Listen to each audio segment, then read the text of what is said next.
So hello বন্ধুরা, আজকে আমি তোমাদের দেখাবো কিভাবে তোমরা এরকম ইন্ডিপেন্ডেন্স ডেতে নিজেদের নাম লেখা ছবি তৈরি করবে।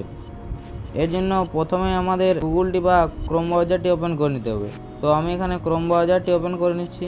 দেন তোমরা উপরে সার্চ বারে সার্চ করবে ব্রিং ইমেজ ক্রিয়েটর। দেন তোমাদের সামনে এরকম একটি ইন্টারফেস চলে আসবে। এখানে যে তোমরা লিঙ্কটি দেখতে পাবে সেটার উপর ক্লিক করে দেবে। এরপর তোমাদের সামনে এরকম একটি ইন্টারফেস চলে আসবে। এখানে তোমাদেরকে প্রথমে একটি অ্যাকাউন্ট তৈরি করতে বলবে। তোমরা জিমেল দিয়ে সেই অ্যাকাউন্টটি ক্রিয়েট করে নেবে। আমি আগেই করে নিয়েছিলাম, তাই এখানে আর করতে বলছে না। আমি তোমাদের ডেসক্রিপশন বক্সে একটা লেখা দিয়ে দেবো, সেটা কপি করে এখানে পেস্ট করে দেবে।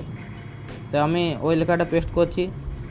দেন তোমরা একটু নিচ দিকে নামালে এখানে দেখতে পাবে 18 ইয়ার্স। তোমরা এখানে নিজেদের বয়সটা এখানে লিখে দেবে। আমি লিখছি। দেন তারপর তোমরা এখানে নিজেদের নামটি লিখে দেবে। তো আমি এখানে নামটি লিখে দিয়েছি এবং এরপর তোমরা ক্রিয়েটে ক্লিক করে দেবে। এরপর তোমরা দেখতে পাচ্ছ এখানে তোমাদের নাম লেখা ছবিগুলো চলে এসেছে। যেটা তোমরা এখান থেকে ডাউনলোড করতে চাও সেটার উপর ক্লিক করবে। দেন তোমাদের সামনে এরকম একটা ইন্টারফেস চলে আসবে। এরপর দেখতে পাচ্ছ নিচে শেয়ার এবং তার পাশে একটি ডাউনলোডের অপশান, সেটাতে ক্লিক করে দেবে। এরপর দেখতে পাবে তোমাদের ছবিটি ডাউনলোড হয়ে গেছে। এরপর তোমরা যদি গ্যালারিতে গিয়ে এখন দেখো, তাহলে ওই ছবিটি এখন গ্যালারিতে চলে এসেছে।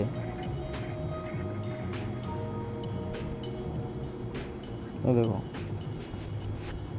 তোমরা যদি প্রথমে অ্যাকাউন্টটি ক্রিয়েট করতে না পারো তাহলে আমাকে কমেন্ট বক্সে এসে কমেন্ট করে যাবে যে অ্যাকাউন্ট খুলতে পারছি না, তাহলে আমি ওইটা নিয়ে একটি অন্য ভিডিও বানিয়ে দেবো। সো আজকের মতো ভিডিওটা এখানেই শেষ করছি।